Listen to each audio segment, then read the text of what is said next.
출가에 대한 모든 궁금증을 풀어드리는 출가 백문배탁 시간입니다. 여러분이 보내주신 질문 만나볼게요. 저는 불자는 아니고 등산을 좋아해서 산에 자주 가는데 산에 갈 때면 꼭 절에 들러서 참배를 합니다. 그런데 절에는 무슨 문이 많더라고요. 일주문을 누가 기둥이 하나라서 일주문이라고 하던데 제가 보기엔 아무리 봐도 기둥이 2개이던데 왜 일주문이라고 하는지 궁금합니다. 등산을 좋아하시는 분 같은데요. 절에 가면은 제일 먼저 일반적으로 만나게 되는 그 문이 있습니다. 그 문을 일주문이라고 이렇게 하는데요. 일주문은 하나의 주, 기둥을 갖다 얘기합니다.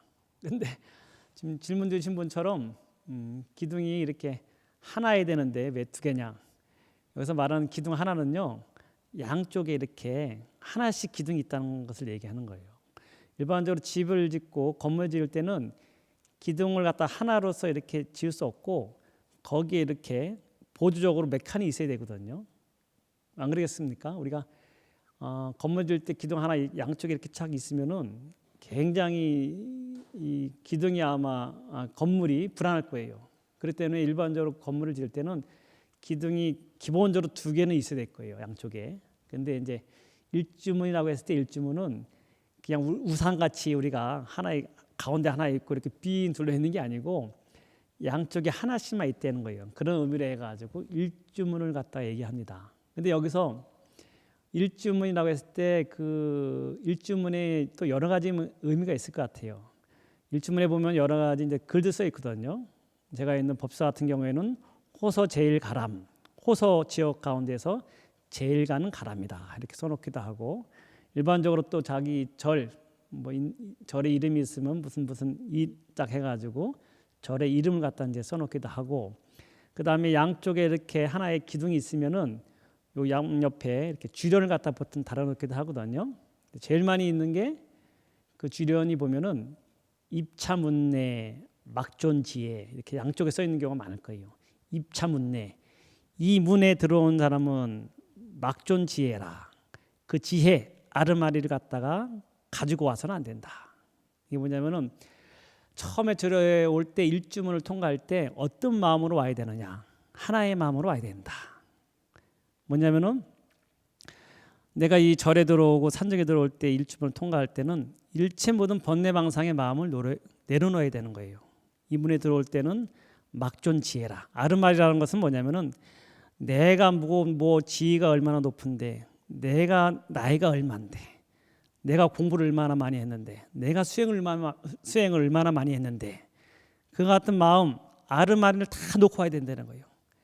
그 세속에 살 때는 그렇게 살아도 될지 모르지만 이 절에 올 때는, 부처님이 도량에 들어올 때는 그런 마음을 가지면 절대 안 된다는 거예요.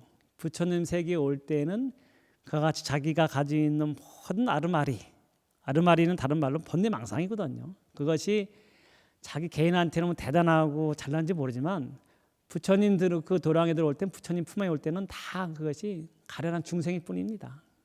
그렇기 때문에 이 부처님 도량에 들어올 때는 일주문에 딱 들어온 순간, 일주문이 처음 들어올 때 마주하는 그런 문이 될 수 있거든요. 하나의 마음, 일주라는 것이 왜 그러면 건물을 갖다가 하나의 기둥만 세웠겠어요? 그것은 뭐냐면 하나의 마음으로 들어오는 거예요. 분리, 2개의 마음이 아니고 하나의 마음, 일체 모든 번뇌망상의 그런 마음을 버리고 부처님을 향한 일심의 마음, 또 내가 수행하고자 하는 그런 깨끗한 마음 하나만 가지고 들어오라 해가지고 일반적으로 일주문을 갖다가 이렇게 얘기합니다. 다시 말씀드리면 일주문은 양 옆에 있는 기둥이 하나라는 거예요. 그렇기 때문에 그 기둥은 하나의 마음을 의미한다 이렇게 말씀드릴 수 있겠습니다.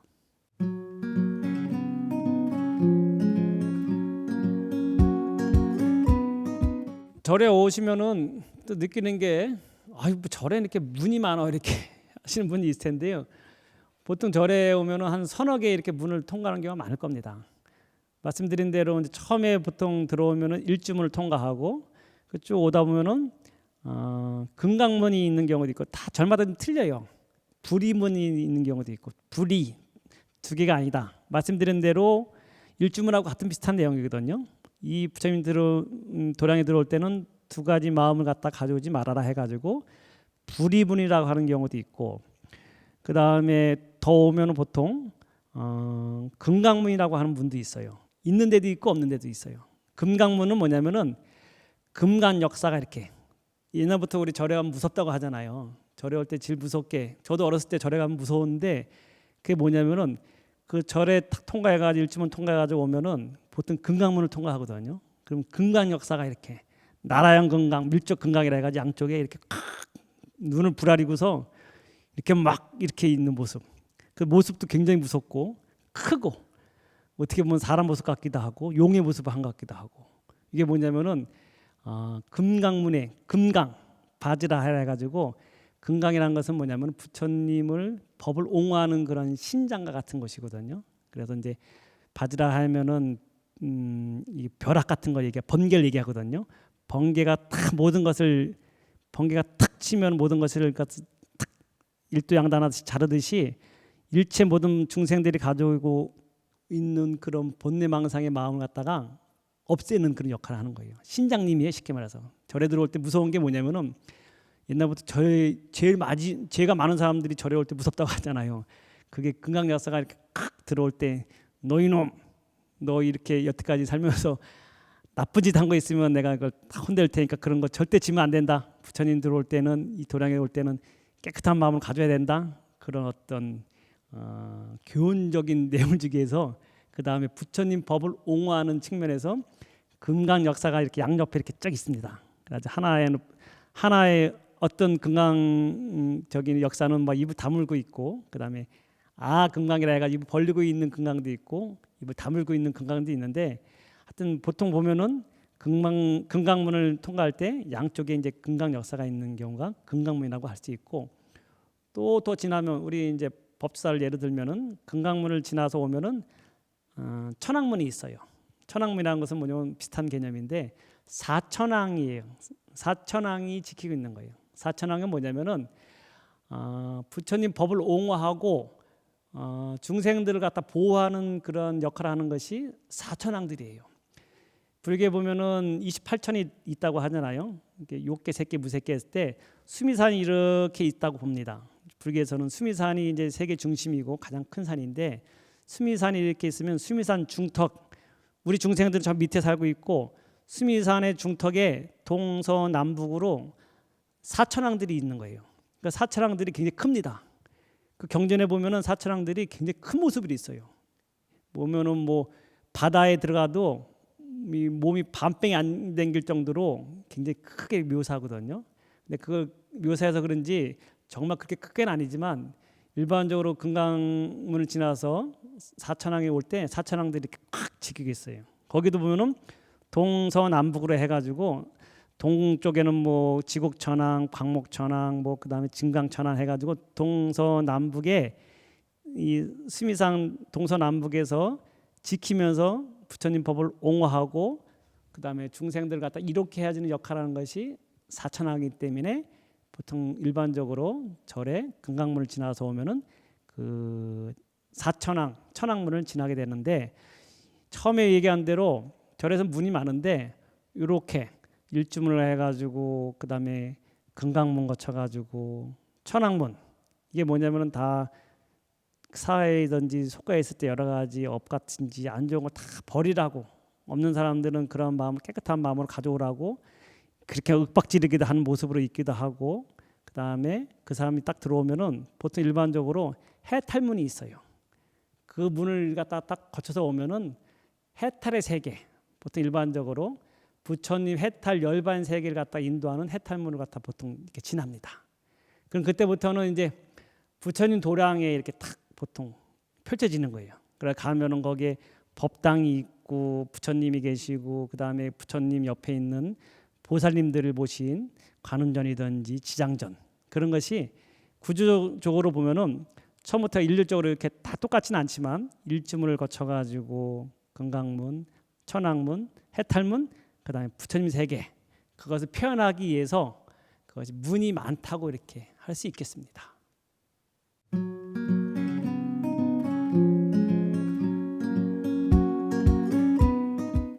계단식으로 있는 사찰이 많아요. 우리나라는 굉장히 많은데, 평지형도 있지만 보통 이제 계단식으로 있는 사찰이 많습니다. 그것은 첫 번째는 우리 산지형이기 때문에 그래요. 산지형. 산에 사찰들이 주로 있기 때문에 산에 있는 그 지형을 갖다가 이용해 가지고 절을 짓다 보니까 자연스럽게 계단이 많은 형식으로 있을 겁니다. 하지만 옛날부터 이렇게 사찰이 산에만 있던 것은 아니었어요. 다 예전에는 큰 도시, 그 수도 중심에 있었는데 이것이 나중에는 이제 불교 탄압받으면서 도심에 있던 절들은 주로 이제 폐사든지 탄압받아가지고 유지가 안 되고 산중에 있는 절들만 이제 남아 있다 보니까 우리가 일반적으로 이제 산에 있는 절 계단이 많다 생각하는데 자연스럽게 산에 있는 절들은 그 지형을 유지해서 절을 짓다 보니까는 계단이 많은 것이고 더 다른 의미는 뭐냐면은 이게 이제 수행 단계를 갖다 표현합니다. 이 부처님 세계 가는 것이 쉽지가 않아요. 수행을 갖다가 유식이든지 그다음에 하엄경에 보면은 53단계 갖다 표현하거든요. 그래가지고 맨 처음부터 해가지고 불교 공부하고 수행한다 그래가지고 바로 뭐 부처님 같이 되는 게 아니고 53단계 갖다 일반적으로 얘기합니다. 그것이 56억 뭐 몇 년이 걸린다고 하고 3아승직업이 걸린다는 얘기도 하는데 중생에서 부처 되는 것이 굉장히 어렵다는 것을 비유적으로 얘기하는 거예요. 그것이 시간적으로 정말 진짜 많이 걸릴 수도 있겠지만 어려운 것을 표현한 것이기도 하고 하엄경에 보면 그렇기 때문에 53단계 갖다 얘기합니다. 맨 처음에는 십신 10가지 믿음이 있어야 되고 십주, 십행, 십회양, 십지, 등강, 묘각 부처님 세계 갖다 표현한 거예요. 그래서 대표적인 것이 뭐 부석사 같은 경우가 하면은 부석사가 하엄경에 의해서 건립된 하엄 10찰 중에 하나거든요. 대표적인 절이거든요. 그 의상스님이 하엄경을 갖다가 중국에 들어와 가지고 우리나라에 처음 필 때 처음이자 대표적으로 세운 절이 부석사거든요. 부석사가 이 그 소백산에 있는 사찰이기도 하지만 거기에 이렇게 뭐 계단이 쭉쭉 올라갈 때 보면은 그 단계마다 다 의미가 있고 수행 단계, 맨 처음에 범부 중생이 와가지고 공부 열심히 해가지고 이것이 보살이 지혜 가고 보살이 지혜 갔다음에 맨 마지막에 아미타 부처님 극락왕생을 갖다 바라는 그 부처님이 계신 그 극락전이 있는 데까지 무량수전 쭉 단계적으로 수행의 단계를 표현하다 보니까는 일반적으로 절은 이렇게 계단 형식이 많습니다. 더 심한 데는요, 해인사 같은 경우에는 그 법당을 거쳐가지고 뒤에 팔만대장경 모쳐져 있는 수다라장 있잖아요. 거기 팔만대장경 장경 그 가게 가려면은 정말 이 단계가 높아요. 그래가지고 일반 연세 드신 노부살님들은 두 발로서 서서 올라갈 수가 없어요. 기어 올라가야 돼. 그만큼 굉장히 경사가 심합니다. 그건 뭐냐면은 부처님의 법의 세계 가기는 어려운 거예요. 그게 그런 측면으로 이해한다면은 절여가면서 이 계단이 많고 힘들면은 이 부처님 법이 참 부처님 가르침이 이렇게 위대하구나. 내가 열심히 공부해가지고 이것을 내가 다 정복하리라. 그런 마음으로 가면은 조금 계단이 많더라도 여러분들한테 신심을 돋구는 그런 계단이 아닐까 생각합니다. 여러분 세상에는 많은 보물이 있다고 하잖아요. 근데 얼마 전에 보니까 좋아하는 그 보물 가운데 금을 갖다가 지금 최고 좋아한다고 하잖아요. 금. 요즘 금값도 비싸고 금이 보석으로 보면 제일 좋은 보석 중에 들어갈 텐데 그 가운데 누가 한 말이 있습니다. 지금이 가장 좋은 보석이라고 합니다. 우리는 하루하루 지금 지나는 이 순간이 별 의미 없을지 모르는데 정말 굉장히 귀중한 보석입니다. 보물이고요. 지금 이 시간, 지나가는 이 시간은 절대 돌아가지 않는다고 합니다. 어제 죽은 사람은 지금 우리가 누리고 있는 이 시간을 너무 그리웠던 사람들이에요. 그 생각한다면은 지금 지나가는 이 순간순간 절대 놓치지 마시고 소중하게 생각하시고 이 순간에 집착하지 말고 이 순간을 부처님 법에 수행하는 그런 시간으로 간다면은 여러분들이 정말 최고의 보물, 보석을 갖다가 가지고 가는 시간이 아닐까 생각합니다. 여러분들 가지고 있는 모든 보석 가운데, 보물 가운데 지금이라는 이 보석을 가장 소중하게 생각하고 여러분들이 잘 간직하기를 바라겠습니다. 여러분 출가합시다.